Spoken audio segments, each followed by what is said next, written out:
ginnaaw mbiru ki nga xam ne que moo di Madiambal Diagne dañuy ñëw directement si li nga xam ne que moo di la reddition des comptes ak li nga xam ne que moo di tolluwaayu ce qui nous permet justement d'aborder le cas de Lat Diop en tout cas lépp lu noonu sàkku la chambre financière mu dina ko daal li nga xam ne que moo di gànkal alors ñu ñëw si yow Cheikhou si li nga xam ne que moo di la reddition des comptes ak tolluwaay wi Sonko mu ne da ngeen fi bàyyi benn réew bu instable benn réew bu insoutenable benn réew boo xam ni itam yaramu mag la. Un pays en ruine. day metti Un pays en ruine. C'est le PM qui dit ça.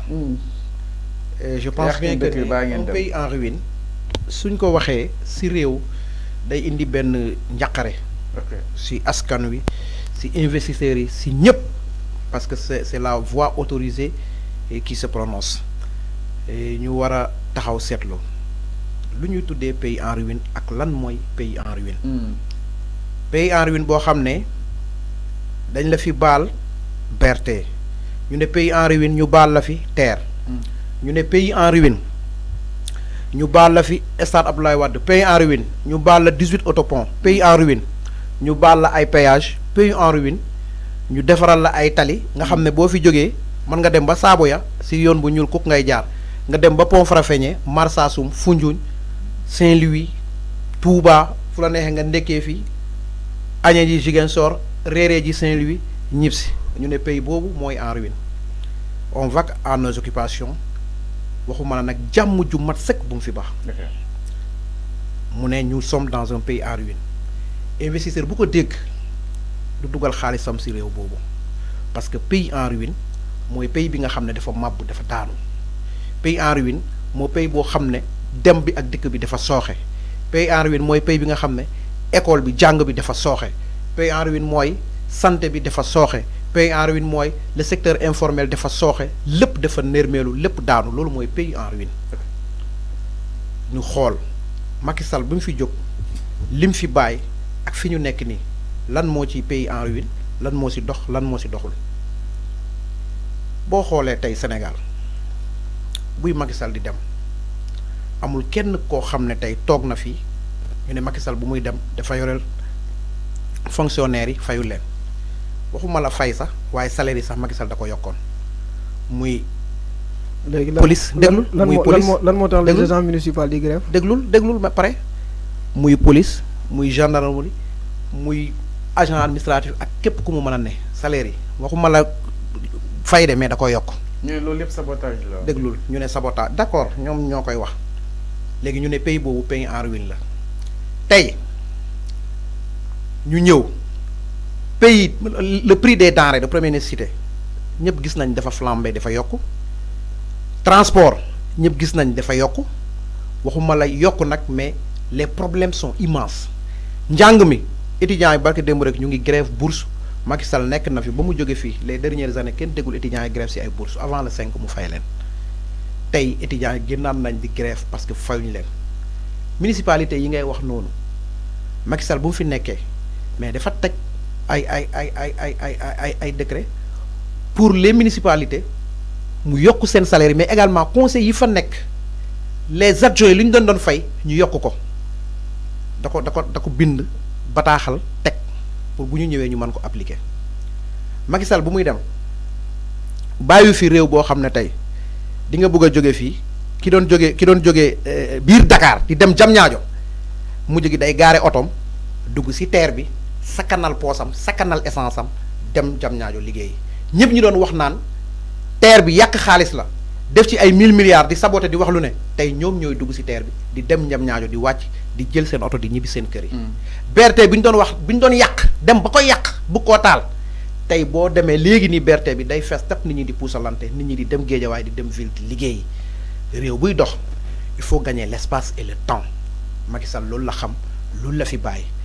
xamoon nag réew mi su insister ci 3e candidature am bi nit ñi mën nañ gën a reyante réew mi mën na bañ a stable problème day am Macky Sall dafa renoncer sa candidature jiital le président Amadou Ba. Il n'a pas renoncé. Non, il a renoncé déglu ba ma pare mu jiital la Amadou Ba mu nekk sunu candidat mu génnee ñoom Sonko ak ñoom Diomaye prison ne nañ dem élection ku gagné ñu xam ne yow la fi yàlla teg ñu dem des élections paisibles des élections apaisées des élections libres et transparentes. Il a été élégant là-bas mu dem élégant bàyyi fi réew boo xam ne jàmm ju mat sëkk ak salaam gars yi doon wax nag ñu jox leen réew mi ñu ne leen léegi nag Sénégal a ngi nii yéen a ko doon laaj 2014 la su nga commencé di politique mu ne bu leen ma joxee réew mi 2024 ma soppi dundinu Sénégalais yi ma soppi réew mi ñu ne leen yaa xayti loolu ngeen doon ñaan Sénégalais yi voté leen ñu am 54% pour la première fois ñuy renverser le régime sur place dès le premier tour élection yi jeex tag ñoom organisé wuñ ko Macky Sall moo ko organisé lépp jaar si yoon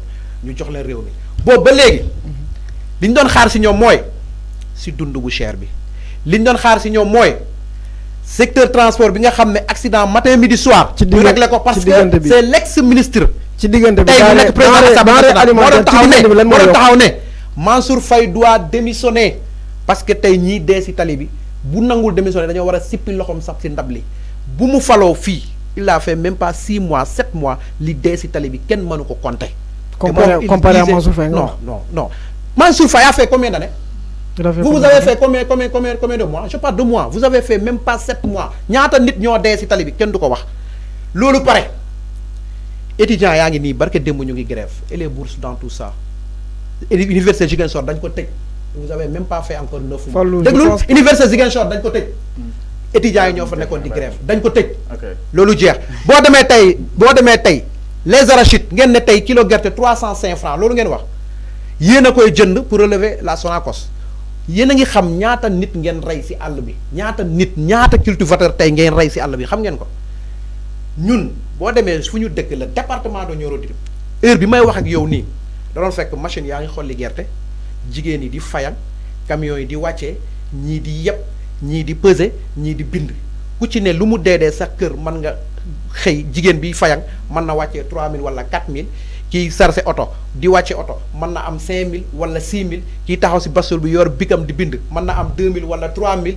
kii yor machine mën na am journée 20000 wala 25000 tey on a tué tous ces gens là tey gerte gaa ngi foofu waxuma la gerte sax parce que gerte amul ku doon am fukki mbaam benn mbaam nga am ku doon am ñaar fukki mbaam ñaari mbaam nga am gerte amul ngeen ne 305 gisuñu xaalis gisuñu seko gisuñu taaraar les opérateurs économiques n'ont pas reçu d'argent ñu ngi am problème pour jënd gerte gi gaa yaa ngi yóbbu gerte gi di luuma bi di ko jaayee moyen de 305 parce que am nañ ay soxla te dañ ko war a faj rupture bi ngeen doon woote xam nga fu ñu leen doon xaar kilo gerte mën ngeen ko jëndee 500 francs tant que béykat bi mënul jaay kilo gerte jënd kilo ceeb baaxul te tey kilo ceeb moo gën a loolu da waxoo ko mag yi déglul non je t'explique léegi loolu pare courant bi dafa yokku xam nga si dara courant bi dafa yokk xam nga si dara ndox dafa yokk xam nga si dara man su ma doon dugg non xam naa ñun dañuy jënd courant je t'explique amul kilowatt je t'explique je veux que le débat soit scientifique gis nga li nga si wala ni yëpp amul dafa yokk essence dafa guddee rek yéen loolu mooy seen rupture xaar ma wax la waxtaan yéen loolu mooy seen rupture yéen yow li ngeen taxaw ne le pays en ruine yéen a ko bëgg a indi en ruine léegi yéen a ko bëgg a indi en ruine loolu mooy seen rupture mais tey lépp li nga xam ne ni tey Macky bu muy jógee fii lépp li nga xam ne ni tey Macky da ko fee bàyyi woon gis naa tey ñu naan le ministre wax na Fougou Ndiaye dootul ñëw gis naa ko léegi Serigne Gueye Diop dañuy arrêté yooyu wax naa loolu waa Colobane dina si wax léegi Fougou Ndiaye dootul ñëw ceeb bi dafa yokk diw bi dafa yokk transport dafa yokk gerte gi ceeb bi dafa yokk kay saaku ceeb mu ngi jar 20500 fu ma jógee sama dëkk yow bi ma fi 20500 mu ngi jar 20 dama ko doon jënd 18000 si mois de janvier dama ko doon jënd 18000 si mag yi ba 18500 tey maa ngi koy jëndee 20500 c'est ça loolu lay jar xam nga léegi yéen ngeen ne waaw déglu non déglu réew mi déjà amul xaalis parce que les investisseurs ne sont pas là te yow xam nga ne réew mi amul xaalis déglu ma wax xam nga tey Fall gis nga un débat doit être scientifique waaw ñu ne état de ruine bi nga xam ne itam Ousmane Sonko daal di fekkee réew mi gis nga moom fu mu ne nii de façon inconsciente il vient de citer les ruines du pays loolu nga jógee fii waaw ci jamono bu ngeen ñëwee si 8 mois yi si 8 mois yi la am li ma lay wax yëpp si 8 mois yi la am il est impossible de ruiner un pays le pays n'était même pas en ruine yéen a ko créé vous voulez créer un pays en ruine un état qui se porte bien dans tous ces secteurs ne peut pas être ruiné te instabilité amut yéen a ko wax crise politique amul da nga déglu naa la de crise politique amul nu mu tudd sax benn guerre civile amut te nga ne pays boobu noonu dafa dem ci ruine. yéen a ko wax je veux le dire que si on vit waaw dama la bëgg a wax ne si on vit la ruine je vous dis. Le pays, nous avons trouvé un pays en ruine. Il y a quoi?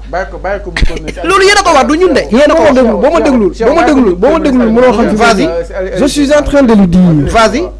Nous sommes d'accord que nous sommes dans un pays en ruine. Ok, explique. La ruine a commencé quand est-ce? C'est la bonne question à se poser. Donc, la ruine a commencé à partir du mois de mars. Après la prestation de serment de Diomaye. Est-ce que guerre. Qui t'a dit ça? Parce que Macky Sall a laissé un pays qui se porte bien. Donc il a laissé un pays qui se porte bien. Ouais. N'est-ce pas? Ouais. Si Macky a laissé un pays qui se porte bien et que gis nañ ni pays bobu non jamono ji ñing ci ruine, ce qui veut dire que ñi fi nek ñoo fi andi ruine. Dama ko bëgg laaj. Est-ce que ci digënté bi le Sénégal a connu une guerre? Instabilité bo xamné mo wara mëna expliquer ruine bobu. Pour vous dire que je te dis lan mo indi lolu. Je termine. Xam nga lan mo indi lolu après nga ñëw. Phrase indi. Nous avons trouvé un pays en ruine. Mo indi lolu. Terminer rek vite fait. Yow deugal lolu moko indi ci say analyse ak ci say xalaatu bop. Vous avez confirmé que le Sénégal est en ruine.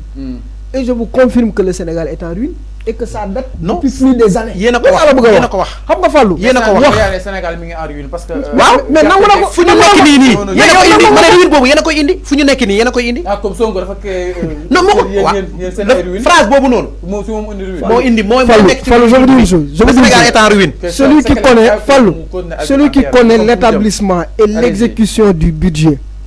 Xamni ce budget qui est en cours d'exécution n'a nullement été voté par Sonko ak ñimo andal. N'est-ce pas? Wala bok Diomaye ak ñimo andal. Ce budget a été réfléchi, pensé et adopté par la vision de Macky Sall. Ce même budget là et cette même vision là du PSE est à l'exécution ba kérok bala benen programme di taxaw. Le président le premier ministre n'a pas encore fait sa déclaration de politique générale. Té lolu bu démé ba am déclaration bu démé ba am maintenant les procédures de cette politique bobu noonu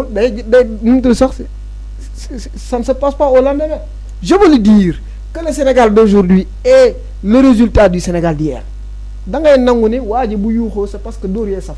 Sénégal ñu yuuxu parce que dañ ñoo dóoroon te dóor yi ñoo saf. Fallou, le pays est en ruine. Comment nous entendons cela? Le pays est en ruine mais dafa am lo xamantene mu ngi dox. Moy lan? Fi doon am courant di tak.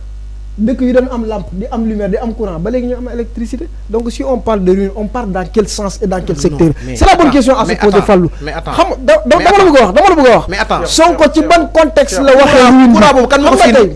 Courant bobu kan mo fi indi? Dama la bëgg wax. Macky dañ ko jox Macky. Courant mo fi indi, Macky mo fi indi courant. Les villages lointains yi nga xam ni c'est dans les profondeurs du Sénégal. Macky Sall mo fa yóbbu courant. Fallou képp ko xam réew. Courant Macky Sall mo ko fi président ay décision la yor. Mais les moyens qui sont mis à la disposition du président pour que mu aboutir ci résultat loolu du njàmbaaram. Du njàmbaaram. benn askan wi. Waaw déglu da ngay déglu. Dafa am background. da nga may déglu gis nga bu dee. am carnet d'adresse bu riche. mu mën a lijjanti loolu. waaw background am ak carnet d'adresse bu riche moo ko may loolu. dama ne background am. da ngay background nan laay terminer background ak carnet d'adresse bu riche moo ñu may loolu. xam nga moom. tey foo dem si àll bi dëgg yaa ngi tàkk entre nous. C'est que vous êtes obnubilé par une personnalité bon dans vos pensées. Moi je suis pas dans cette logique. Moi je raisonne parce que pourquoi on a un pays. Dañoo am Sénégal bo xamné une république. Dañoo am Sénégal bo xamné bu yaqku ñun ñëpp la yaqul. Deug la. Bu baaxé Sénégal bobu bu ñuy wax ci réew mom. Nañ ci wax avec objectivité. Fallou dama la né quand Ousmane Sonko nous parlait de pays en ruine. Dafa wo ñi mu wara wo. Mu def état généraux ci les finances publiques. Motax dama la né l'état en ruine. Secteur bi nga xamantene motax ñu wax ko c'est les finances du pays.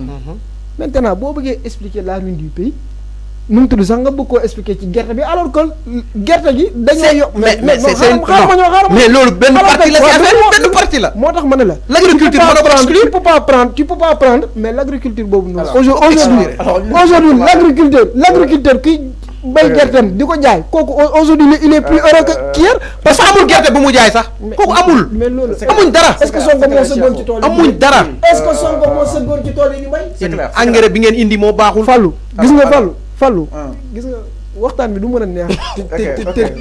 Moi j'ai pris en tout cas il a pris pas moins de 10 minutes yoo xamante ne je l'ai laissé la liberté de s'exprimer wax xalaatam. xam nga man la laa ko bëgg a wax. dama ko bëgg a wax ne gis nga sujet. pour nga am ci clairvoyance da nga koy contextualiser.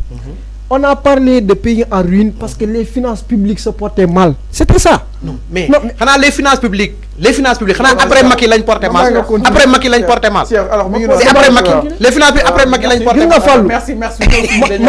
Fallou, non. C'est après Macky quoi. Ce que je veux dire, c'est quoi? C'est que c'est pas le volume du budget. Nous te devons traduire la qualité du budget. Les 7 000 milliards. Ce qui fait la qualité du budget, c'est son exécution. Et des agents de l'État sont sortis pour dire que ça fait des années que les ministères n'arrivent même pas à recevoir les 70% du budget. C'est les ministères d'aujourd'hui qui l'ont dit. Les ministères d'aujourd'hui. Qui avait dit ça? Je vous parle des agents de l'État. Je ne parle même pas d'un politique. C'est les ministères d'aujourd'hui qui le disent. C'est ça le problème. Moi, je veux un débat c'est scientifique. Mais c'est ça. Mais c'est les ministères d'aujourd'hui qui disent ça. C'est ça quoi. Je te dis.